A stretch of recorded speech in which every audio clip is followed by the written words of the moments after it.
नमस्कार, आप सुन रहे हैं आज तक पॉडकास्ट। मालदीव के मंत्रियों ने पीएम मोदी पर आपत्तिजनक टिप्पणी की और इसका अंजाम मालदीव को भुगतना पड़ा। लेकिन इन विवादों के बीच मालदीव के राष्ट्रपति ने चीन पहुंचकर भारत को फिर एक बार उकसाने की कोशिश की है। दरअसल मालदीव के राष्ट्रपति ने चीन के साथ मिलकर फिर एक बार भारत विरोधी एजेंडा चलाने की कोशिश की है और भारत विरोधी बयान दिए हैं। चीन के दौरे पर पहुंचे मालदीव के राष्ट्रपति मोहम्मद मोइजू और शी जिनपिंग के बीच मुलाकात हुई है। जिनपिंग ने मोइजू का रेड कारपेट स्वागत किया है और दोनों ने मुलाकात के बाद साझा बयान भी जारी किए हैं, जिसमें कहा गया है कि मालदीव के आंतरिक मामले में अगर किसी देश ने हस्तक्षेप करने की कोशिश की तो वो इसका पूरी कड़ाई के साथ विरोध करेंगे। मालदीव और चीन के इस साझा बयान को लेकर ये समझना मुश्किल नहीं है कि दोनों देश मिलकर भारत को धमकाने की कोशिश कर रहे हैं।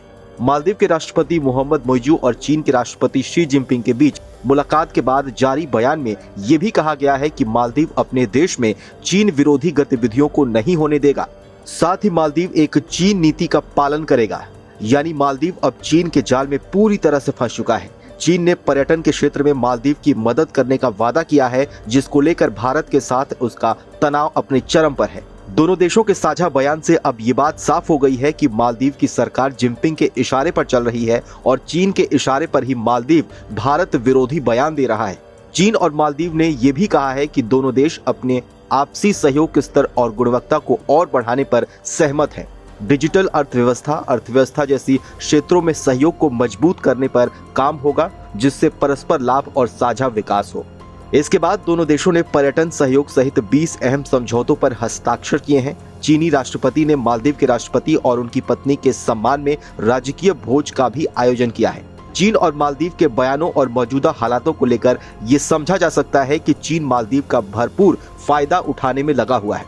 ऐसे में विशेषज्ञ मालदीव को लेकर इस बात की भी आशंका जताने लगे हैं कि आने वाले समय में मालदीव की हालत श्रीलंका और पाकिस्तान जैसी हो जाएगी। अगर बीते कुछ सालों में चीन की नीतियों पर नजर डालें तो चीन अपने देश के टूरिस्टों का इस्तेमाल एक हथियार के तौर पर करता है। साल 2017 में दक्षिण कोरिया ने जब अमेरिका के सबसे शक्तिशाली माने जाने वाले थॉड मिसाइल डिफेंस सिस्टम को तैनात करने का फैसला लिया तो चीन इससे भड़क गया। चीन ने इसका कड़ा विरोध किया और पर्यटकों को दक्षिण कोरिया जाने पर रोक लगा दिया। इससे अचानक से दक्षिण कोरिया जाने वाले चीनी पर्यटकों की संख्या में 40% तक कमी आ गई। चीनी पर्यटक दक्षिण कोरिया पहुंचने वाले कुल पर्यटकों का 50% तक हिस्सा रखते थे। इससे दक्षिण कोरिया के टूरिस्ट इंडस्ट्री में तबाही मच गई। साल 2020 में चीन ने ताइवान के साथ भी कुछ ऐसा ही किया। ताइवान के साथ भी चीन की बढ़ती तनातनी के बीच चीनी सरकार ने ताइवान जाने वाले चीनी पर्यटकों पर कई तरह के प्रतिबंध लगा दिए, जिसकी वजह से ताइवान जाने वाले चीनी पर्यटकों की संख्या में 60% तक कमी आ गई। मालदीव के मामले में भी देखा जाए तो कोरोना के बाद के सालों में मालदीव जाने वाले चीनी टूरिस्टों की संख्या में काफी कमी आई है और ऐसे में चीन ने एक तरीके से मालदीव पर दबाव बनाने के लिए अपनी उसी नीति का इस्तेमाल किया है जो उसने दक्षिण कोरिया और ताइवान के साथ किया था। ऐसे में मालदीव के राष्ट्रपति मोहम्मद मोइजू चीन से मिन्नतें कर रहे हैं कि वो अपनी नीतियों में बदलाव करे, जिससे कि मालदीव जाने वाले चीनी टूरिस्टों की संख्या बढ़े।